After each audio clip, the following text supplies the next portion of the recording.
بالا علاقوں میں شدید برفباری سے تباہی، برفانی تودے گرنے اور لینڈ سلائیڈنگ سے حادثات، راستے بند، سیاح پھنس گئے، امدادی کارروائیاں شروع، کمراٹ روڈ بری کوٹ کے مقام پر لینڈ سلائیڈنگ کے باعث بند، سیاح اور مقامی افراد محصور، شاہراہ قراقرم بھی مختلف مقامات سے بند، گاڑیاں پھنس گئیں، کئی جگہوں میں سیاحوں کو مقامی اسکولوں میں ٹھہرایا گیا، مظفر آباد میں لوہار گلی روڈ بڑی گاڑیوں کے لیے بند کر دی گئی، پیر چناسی روڈ پر بھی لینڈ سلائیڈنگ کا خدشہ، وادی نیلم میں سیری کے مقام پر برفانی تودے گرنے سے 40 سے زائد مسافر پھنس گئے، نتھیا گلی میں بھی برفباری کے باعث سیاحوں کی گاڑیاں پھنس گئیں، D G Galiyat development authority کے مطابق سیاحوں کو ریسکیو کر کے محفوظ مقامات پر منتقل کیا جا رہا ہے، ریسکیو آپریشن کے لیے خصوصی کنٹرول روم قائم، برفباری کا سلسلہ جاری، سردی کی شدت میں اضافہ، دی امیر بابو سرٹاپ کالام مالم جبہ نے برف کی سفید چادر اوڑھ لی، گریس ویلی میں پارہ -9، شادرہ میں -4 ریکارڈ، استور میں شدید برفباری، نظام زندگی مفلوج، لوگ گھروں میں محصور، محکمہ موسمیات کی اسلام آباد، مری اور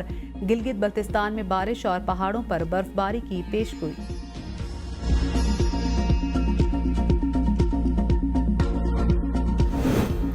راولپنڈی اسلام آباد میں موسلا دھار بارش، چیمپئنز ٹرافی کے میچ کے لیے کرکٹ ٹیموں کی آمد و رفت اور ابوظہبی کے ولی عہد شہزادہ شیخ خالد بن محمد کے دورے کے باعث شہر میں ٹریفک کا نظام درہم برہم، کئی گھنٹوں کے ٹریفک جام کے باعث بچے، خواتین، مریض اور ملازمت پیشہ افراد رول گئے، ٹریفک جام سے کئی ایمبولینسز بھی پھنس گئیں، اسلام آباد ایکسپریس وے اور مری روڈ پر گاڑیوں کی میلوں لمبی قطاریں، راولپنڈی میں چاندنی چوک، مری روڈ اور راول روڈ پر بھی بدترین ٹریفک جام، راول روڈ سے پی ایف چوک تک گاڑیوں کی لمبی قطاریں، ٹریفک پولیس کے اہلکار اہم شاہراہوں سے غائب، شہری اپنی مدد آپ کے تحت ٹریفک کو کنٹرول کرنے کی کوشش کرتے رہے، ٹریفک جام میں پھنسنے کی وجہ سے نئے مقرر کیے جانے والے وزراء عمران شاہ شزرا منصب اور ارمغان سبحانی حلف نہ اٹھا سکے۔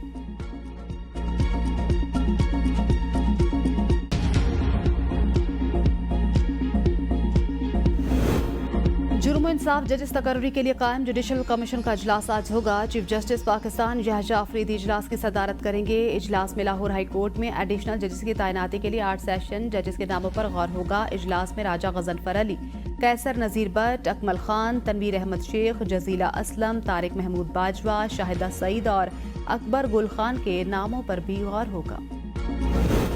ابوظہبی کے ولی عہد شہزادہ شیخ خالد بن محمد اسلام آباد کا دورہ پاکستان، ایوان صدر میں ابوظہبی کے ولی عہد کو نشان پاکستان دینے کی تقریب، صدر مملکت آصف علی زرداری نے شیخ خالد بن محمد کو نشان پاکستان سے نوازا، تقریب میں وزیر اعظم شہباز شریف کی بھی شرکت، نائب وزیر اعظم اسحاق ڈار اور چیئرمین سینٹ یوسف رضا گیلانی اور وفاقی کابینہ کے ارکان سمیت اعلیٰ حکام موجود تھے، اس سے پہلے اسلام آباد پہنچنے پر شہزادہ شیخ خالد بن محمد کا صدر مملکت وزیر اعظم شہباز شریف اور وفاقی وزراء نے استقبال کیا، پاکستان اور متحدہ عرب امارات میں بینکنگ کے شعبے میں تعاون کی دستاویز کا تبادلہ ہوا، کانکنی کے شعبے میں تعاون کا معاہدہ، ریلوے کے شعبے میں 2 مفاہمتی یادداشتوں کا تبادلہ کیا گیا، تقریب میں وزیر اعظم شہباز شریف اور ولی عہد ابوظہبی شیخ خالد بن محمد شریک تھے، ابوظہبی کے ولی عہد کا دورہ پاکستان مکمل، واپس چلے گئے۔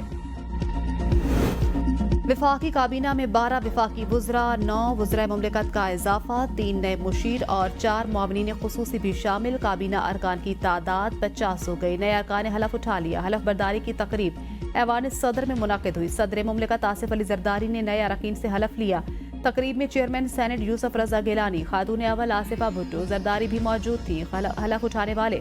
وفاقی وزراء میں حنیف عباسی، معین وٹو، مصطفیٰ کمال شامل، سردار یوسف، علی پرویز، شیزہ فاطمہ، جنید انور، خالد مقصی، اورنگزیب کھچی، رانا مبشر بھی وفاقی وزیر بن گئے، رضا حیات حراج اور طارق فضل چودھری نے بھی بطور وفاقی وزیر حلف اٹھایا، ملک رشید، طلال چودھری، بیرسٹر عقیل ملک وزیر مملکت بن گئے، کھیل داس کوہستانی، عبد الرحمان کانجو، بلال اظہر کیانی اور مختار بھرت نے بطور وزیر مملکت حلف اٹھایا، ٹریفک جام میں پھنسنے کی وجہ سے عمران شاہ شزرا منصب اور ارمغان سبحانی حلف نہ اٹھا سکے، پرویز خٹک، توقیر شاہ اور محمد علی کابینہ میں بطور مشیر شامل، 12 وفاقی وزراء، 9 وزرائے مملکت، وزیر اعظم کے 3 مشیروں اور 4 معاونین خصوصی کی تقرری کا نوٹیفیکیشن جاری۔ اتحادی جماعتوں ایم کیو ایم کے 2، آئی پی پی کے 2 اور بلوچستان عوامی پارٹی کا 1 نیا رکن بھی وفاقی کابینہ میں شامل، پی ٹی آئی کی حمایت سے سنی اتحاد کونسل کے ٹکٹ پر جیت کر رکن اسمبلی بننے والے اورنگزیب کھچی 26 بیانی ترمیم کے حق میں ووٹ دینے کے بعد کابینہ کے رکن بھی بن گئے، پی ٹی آئی کو خیر بات کہنے والے سابق وزیر اعلیٰ خیبر پختونخوا پرویز خٹک وزیر اعظم شہباز شریف کے مشیر مقرر۔